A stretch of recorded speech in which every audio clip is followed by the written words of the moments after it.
ईमानदार बनो, ईमानदारी से काम करो। बस यही चीज़ें हम लोग बचपन से सीखते आए और हमको सिखाया गया है। एकदम सही है।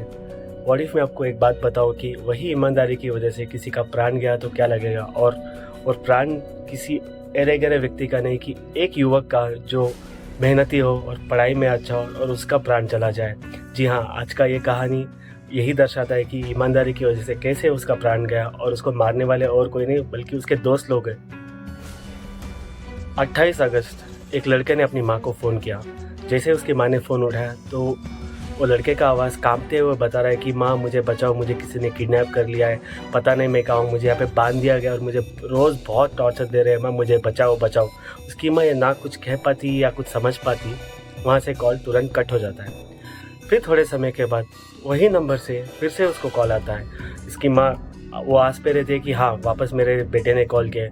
जब वो फ़ोन उठाती है तो वहाँ पे आवाज़ ही अलग होता है और वहाँ पे कोई अन्य व्यक्ति कॉल करके उसकी माँ को कहता है कि आपका बेटा हमारे कब्ज़े में है, अगर आपको आपके बेटे की जान प्यारी है तो किसी से कुछ मत कहना, हम आपको वापस दोबारा कॉल करेंगे। ऐसे बोल के वहाँ पे कॉल डिस्कनेक्ट हो जाता है।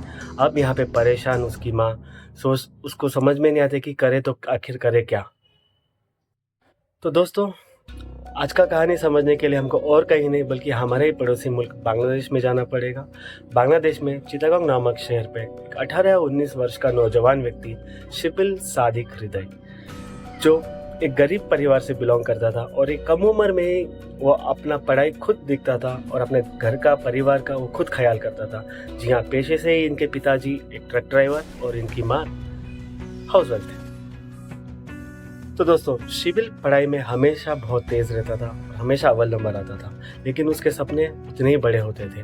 जी हाँ, एक गरीब परिवार से होने के कारण अगर उसको उसका सपना पूरा करना था तो उसको पढ़ाई के साथ साथ काम भी करना पड़ता है, जो सब लोग करते हैं, जो मिडिल क्लास परिवार वाले हो या एक गरीब परिवार से। हमको पता है कि हम पढ़ाई के साथ साथ काम भी करते हैं ताकि हमारे फैमिली को तकलीफ़ ना हो, हमारे पेरेंट्स को तकलीफ़ ना हो और पढ़ाई में हम भी अपना कुछ कंट्रीब्यूट कर पाए। तो वही काम के कारण शिबिल अपने ही घर के पास उसको एक पोल्ट्री फार्म में उसको काम मिलता है। ऑल्दो शिबिल ने काम एक कम उम्र में शुरू किया हो, लेकिन शिबिल अपने काम में उतना ही तेज था और उतना ही ईमानदार था जितना वो अपने पढ़ाई में था। तो यही काम और यही ईमानदारी देख के वहाँ के जो ओनर ने शिबिल को एक मैनेजर पोस्ट दे दिया था अपने पोल्ट्री फार्म में, ताकि वहाँ का जो भी देखभाल हो, वहाँ के जो भी वर्कर्स हो, उन सब का काम ध्यान से देखे और उन सबको काम ध्यान से कराए। तो ये एक तरक्की था जो शिबिल ने अपने कम उम्र में और अपने कम समय में वहाँ पे हासिल किया था। दिन बीतते गए, महीने बीतते गए। शिबली, जी हाँ शिबली, मैं अब तक आपको एक नाम गलत बता रहा था कि उसका नाम शिबिल सादिक हृदय है, लेकिन वो है नहीं, उसका नाम है शिबली सादिक हृदय। इसके लिए माई मिस्टेक।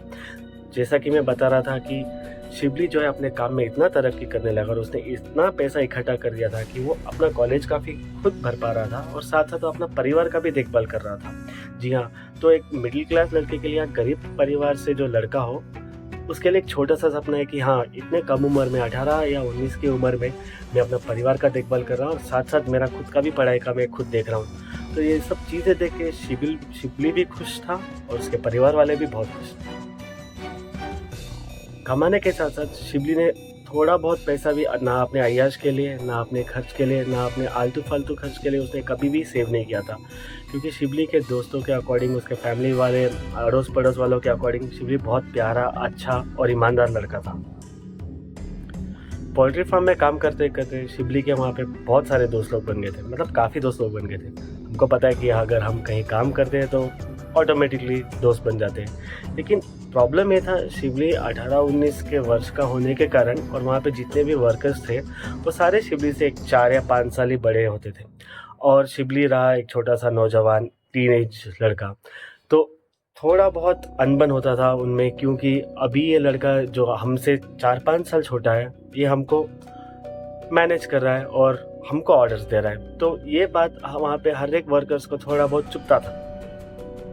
जैसे कि मैंने कहा था, शिबली अपने काम पे बहुत सीरियस और बहुत डेडिकेशन से काम करता था, तो वो वही चाहता था कि उसके साथ साथ वहाँ पे जितने भी काम करने वाले हो उतनी शिद्दत से और उतनी डेडिकेशन से काम करें।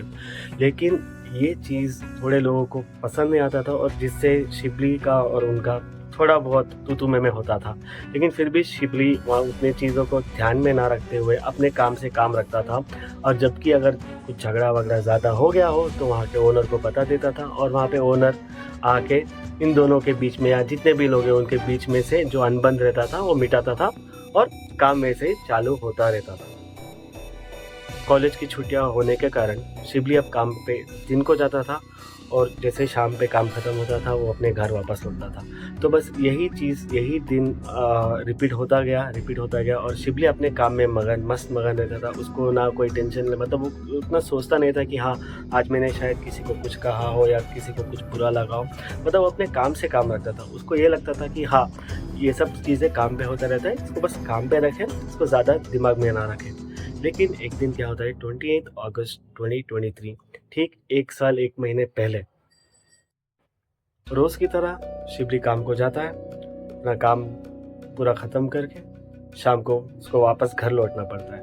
लेकिन आज का दिन क्या हुआ, शाम से रात हुआ, शिबली वापस घर नहीं आया। घर वाले थोड़ा चिंतित थे कि हाँ अब तक बेटा क्यों नहीं आया। फिर उन्होंने सोचा हाँ कभी कभी वो शायद पोल्ट्री में ज़्यादा काम होने की वजह से कभी कभी देर रात भी आता था, या वहीं पे रुक के अगला दिन आता था। फिर रात हुआ, रात ख़त्म हुआ, दिन हुआ, फिर भी देखते हैं कि उनका बेटा अभी तक वापस नहीं आया। लोग वहाँ पे चिंतित होने लगे, उसके माँ बाप बहुत चिंतित होने लगे, क्योंकि वो उनका अकेला बेटा था, मतलब इकलौता बेटा था। तो आप समझ सकते हो कि उनको कितना घबराहट हुआ होगा। एक और रात बीती, फिर अगला दिन वापस।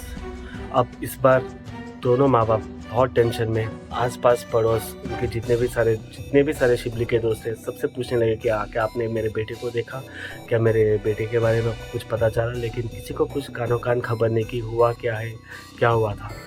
फिर उनको क्या होता है, शिबली की माँ के फ़ोन पे एक फ़ोन आता है, शिबली के नंबर से ही फ़ोन आता है, क्योंकि इससे पहले तो शिबली का नंबर ऑफ था। जैसे ही कॉल आता है तुरंत वो खुश हो जाती है कि हाँ बेटे ने फ़ोन किया। जैसे ही कॉल उठाती है, वहाँ से अगली तरफ से शिबली की घबराती हुई आवाज़ पे शिबली बोलता है कि माँ मुझे बचाओ, यहाँ पे मुझे किसी ने किडनैप कर दिया और मुझे बहुत टॉर्चर कर रहे हैं। मैं यहाँ पे 10-12 घंटे से मैं कैद हूँ, पता नहीं मैं कहाँ पे हूँ।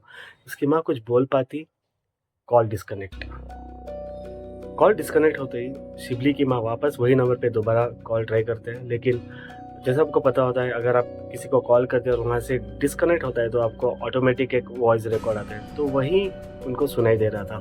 तो वापस टेंशन में आते शिबली की माँ और उनके हस्बैंड, मतलब जैसे घर से निकलने वाले थे, फिर से उनको वही नंबर से कॉल आता है। और इस बार वहाँ पे शिबली नहीं होता है, अलग साइड पे वहाँ पे एक किडनैपर फ़ोन पे उनको बताता है कि आपका बेटा हमारे कब्ज़े में है। अगर आपको आपका बेटा सही सलामत वापस चाहिए या ज़िंदा चाहिए तो किसी को कुछ बताने की ज़रूरत नहीं, और स्पेशली पुलिस वालों को तो बिल्कुल नहीं। और इसके साथ साथ उन्होंने कहा था कि अगर आपको सच्ची में आपका बेटा वापस चाहिए तो 15 लाख टका, जो बांग्लादेशी करेंसी होते हैं, 15 लाख टका का इंतज़ाम कीजिए। पैसे कहाँ पे और किस वक्त पहुँचाना है ये हम आपको बता देंगे। जैसे कि मैंने पहले कहा था कि शिबली के परिवार बहुत ही ज़्यादा गरीब थे, तो उनके लिए 15 लाख टका तो छोड़ो, मतलब 1 लाख टका भी इंतज़ाम कर पाना बहुत ही मुश्किल था। लेकिन अभी बेटे की ज़िंदगी और मौत का सवाल था, तो वो पैसे जुटाने के लिए लग जाते हैं। मतलब हर किसी से हो, हर कहीं से हो, मतलब सबसे लिटरली ऑलमोस्ट भीख मांगने लगे थे कि कुछ ज़रूरत है। मतलब अभी वो डायरेक्टली तो बोल नहीं सकते कि उनका बेटा का अपहरण हुआ हो या किडनैप हुआ हो, तो वो लगे थे कि हाँ कुछ ना कुछ पैसे इंतज़ाम कर पाए। 3 दिन तक लिटरली वो लोग सबसे भीख मांगते गए। मतलब ये उनके लिए एक एम्बैरेसिंग मोमेंट था, क्योंकि अब तक उनको ऐसा नौबत ही नहीं आया था कि किसी से भीख मांगना पड़े। लेकिन बेटे के लिए उन्होंने किसी को नहीं छोड़ा, सबसे पूछते गए, लेकिन उनके हाथ पे 15 लाख टका जमा नहीं हो पाया। फिर उनको आता है किडनैपर का कॉल। तो जैसे ही किडनैपर का कॉल आता है, ये लोग सीधे उनको बता देते कि देखो भाई 15 लाख का जमा हमारे से नहीं हो पाया, हमारे पास इतना नहीं हो पाया। बट कुछ कारण की वजह से शायद किडनैपर को भी पता था कि ये लोग गरीब हैं, तो वो लोग 15 से सीधा 2 लाख टका तक आ गए थे कि हाँ ठीक है आप लोग 2 लाख टका अरेंज करो। फिर वही डायलॉग जो हमेशा किडनैपर का होता है कि पैसे कब और कहाँ पहुँचाना है ये हमको अगले कॉल पे बताएंगे। किडनैपर्स का ये कहने के बाद भी शिबली के परिवार वाले उनसे कहते हैं कि देखो 2 लाख टका भी बहुत बड़ा रकम होता है और ये हमसे नहीं हो पाएगा। वो लोग विनती करते हैं, मतलब लिटरली भीख मांगते हैं किडनैपर से कि नहीं हो पाएगा। और किडनैपर वहाँ से सिर्फ एक ही जवाब देते हैं कि ठीक है, आपके बेटे को भूल जाओ, शायद हम इसको आपका उसका लाश ही आपको दे दें। तो ये सब सुन के वो लोग फिर से किडनैपर से कहते हैं कि ठीक है, मेरे बेटे को कुछ मत करना, हम कैसे भी करके पैसे जमा करके दे देंगे। सी ये चीज़ सिर्फ बांग्लादेश नहीं, हर देश में हर कहीं होता है कि किडनैपर्स जो होते हैं वो मिडिल क्लास से जो थोड़ा नीचे होते हैं या गरीब वाले जो होते हैं, सिर्फ वैसे लोगों को किडनैप करते हैं क्योंकि उनको पता है कि ये लोग अपने बेटे से या बच्चों से ज़्यादा प्यार करते हैं। ऐसा नहीं कि कोई नहीं करता है, लेकिन ये लोग उस हद तक नहीं जाते जो लोग मतलब हायर मिडिल क्लास वाले। सब लोग पहले क्या करेंगे, पुलिस वालों का मदद लेंगे। उनको पता है कि ये लोग डराने से धमकाने से वो कदम नहीं उठाएंगे। तो ये चीज़ किडनैपर को बहुत ठीक तरह से अच्छी तरीके से पता था। 2 लाख टका जमा करने के लिए शिवली के परिवार फिर से 4 दिन का मोहलत मांगते। तो 4 दिन शिवली के पेरेंट्स लिटरली हर एक दुकान, हर एक घर, हर एक व्यक्ति से, वहाँ पे जितने भी आसपास वाले सबसे भीख मांग के ऐसे तैसे करके 2 लाख टका जमा कर ही देते हैं। और अब बस उनका इंतज़ार था कि किडनैपर कब वापस कॉल करेंगे और उनको बुलाएंगे कि यहाँ पे पैसे देने हैं। तो फाइनली उनको किडनैपर का कॉल आता है और किडनैपर उनको कहते हैं कि आपको ये जगह ये समय पे पहुँचना है, और साथ साथ ये भी कहते हैं कि किसी को कुछ खबर नहीं होनी चाहिए, वरना आपका बेटा ज़िंदा नहीं मिलेगा। तो बेटा ना मरे, तो ये डर और घबराहट की वजह से उन्होंने किसी को कुछ नहीं कहा और सीधा चुपचाप शिवली के पिताजी जो है वो लोकेशन पे पहुंच जाते हैं जहाँ पे उन्होंने बताया था। शिवली के पिताजी लोकेशन पे पहुंच जाते हैं। लोकेशन पे पहुंचने के बाद थोड़ा देर इंतज़ार करते हैं। फिर वहाँ पे 2 लोग आते हैं गाड़ी पे जिन्होंने मास्क पहना था। तो वो लोग उसके पिताजी से पैसे लेके उनसे कहते हैं कि आप चिंता मत कीजिए, अभी आप घर जाइए, घर वापस जाइए, आपका बेटा आपको घर पहुँचने तक घर पे मिल जाएगा। शिवली के पिताजी फिर वापस खुशी खुशी घर जाते हैं, ये सोच के कि ठीक है, अब तो हमने पैसे भी दे दिए, अब उनका बेटा वापस आ जाएगा। तो यही खुशी से वो वापस घर जाते हैं। जैसे ही घर पहुंचते हैं, वो उनकी पत्नी से कहते हैं कि हमारा बेटा शिवली का है। तो वैसे ही उनकी बीवी बहुत रो रही थी, वही घबराहट से बोलती है कि अरे आप तो इसी कारण के ले गए थे कि उसको वापस लाए, लेकिन आपने उसको लाया क्यों नहीं। तो फिर से एक दूसरे को सहारा देते हैं कि नहीं हमारे बेटे को कुछ नहीं हुआ होगा, हमने तो जो भी उन्होंने रकम पूछा था हमने तो उनको दे दिया, हमारा बेटा शायद आ जाएगा, अब आ जाएगा। मतलब जो टाइम में उन्होंने बुलाया था दोपहर से फिर से शाम होने लगा, लेकिन उनका बेटे का अभी तक कुछ आता नहीं, पता नहीं, और ना ही उन किडनैपर्स का कुछ कॉल वॉल आता है उनको। शाम से रात हुआ, फिर भी वो इंतज़ार करते रहे। और शॉकिंग बात ये था कि सिर्फ रात नहीं, इंतज़ार करते करते 3 दिन बीत गए और ना ही उनके बेटे का आता पता है और ना ही उन किडनैपर्स का कुछ कॉल आता है। अब उनका जो भी पॉजिटिव थिंकिंग था वापस वो नेगेटिव में बिल्ड होता गया।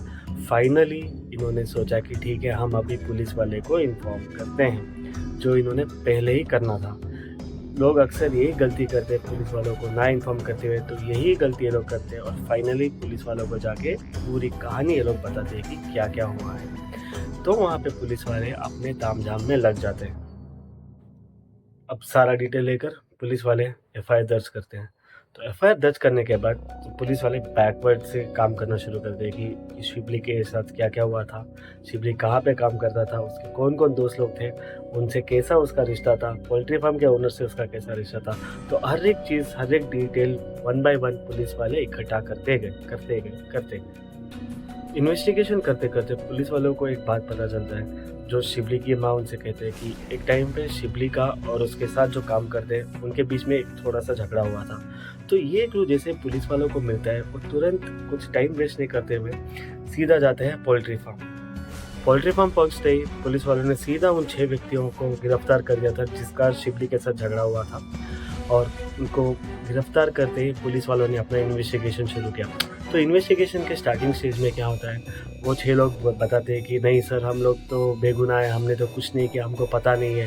पर जैसे पुलिस वाले अपना तामझाम शुरू करते हैं, अपना बैटिंग जब शुरू करते हैं, तब एक एक करके व्यक्ति सच बोलने लगे। और सच बहुत ही ज़्यादा डिस्टर्बिंग था मेरे लिए।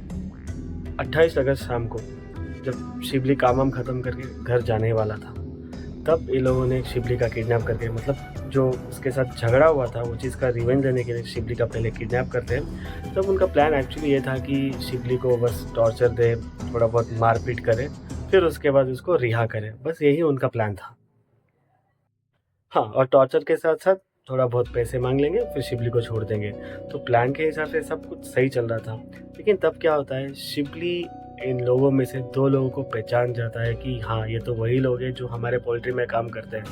अब ये लोग देख के वो थोड़ा घबरा जाते हैं कि हाँ, अगर हम इसको वापस अगर छोड़ देंगे तो ये बाहर जाके सबको बता देगा और हमारा नौकरी खतरे में होगा, हम लोग को जेल भी हो सकता है और शायद हम लोग वापस रिहा भी नहीं हो पाएँगे किडनैपिंग की वजह से।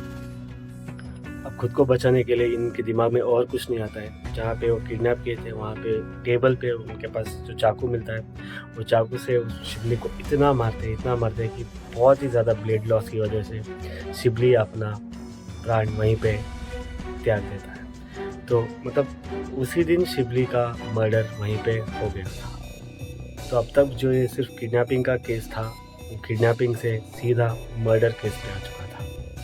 तो पुलिस वाले उनसे पूछते कि ठीक है, शिबली का लाश कहाँ पे है? तो वो लोग बताते कि हाँ, शिबली को मारने के बाद उन्होंने उसके लाश के टुकड़े को मतलब नज़दीकी एक पहाड़ पे जाके उन्होंने वहाँ से उसके लाश को नीचे फेंक दिया। तो पुलिस इन लोगों के साथ वो जगह पे गए और वहाँ पे छानबीन करने के बाद उनको लिटरली वहाँ पे लाश का टुकड़ा मिला था। लेकिन वो लाश का टुकड़ा ऐसा भी नहीं था कि मतलब आपको पता होगा अगर 10-15 दिन भी हुआ होगा तो मांस वहीं पे वैसे ही रहता है। लेकिन उनको वहाँ पे बस कंकाल ही मिला था शिबली का। तो सब लोग चौकन्ने हो जाते कि इनको आखिर ये कंकाल सिर्फ मिला कैसे, इन्होंने शिबली के लाश का आखिर किया क्या? पुलिस की सख्ती और फर्दर इन्वेस्टिगेशन से पता चलता है कि उनमें से जो एक किलर था, उमोंग चिंग मारमा, मतलब इस व्यक्ति ने शिबली के साथ मतलब उसका खून करके ऐसी दरिंदगी की है, मतलब उसके बॉडी से जितना भी मतलब स्किन का पार्ट हो या मतलब जितना भी मांस का पार्ट हो निकाल के लिटरली उन्होंने उसके लाश को मतलब एक इंसान को उन्होंने खा लिया था। आप सोच सकते हो, मतलब वो लोग तो दोस्त थे काम पे और एक छोटे मतलब कारण की वजह से किसी का खून करके बचने के लिए अभी उसका मांस ही इन लोगों ने खा लिया था। मतलब दरिंदगी की हद हो गई है। ये सब देखकर फिर पुलिस ने इन सब को मर्डर के चार्ज पे गिरफ्तार करके जब भी वापस आ रहे थे तब तक ये न्यूज़ जो था कि शिबली का किसी ने मतलब मांस खा लिया है, उसको खाया है, मतलब ये सारा न्यूज़ पूरे शहर में फैल गया और वहाँ पे लोग मतलब लिटरली राइट्स करने लगे, मतलब वहाँ पे धरने पे बैठ गए कि नहीं, हमको न्याय चाहिए, हमको जस्टिस चाहिए।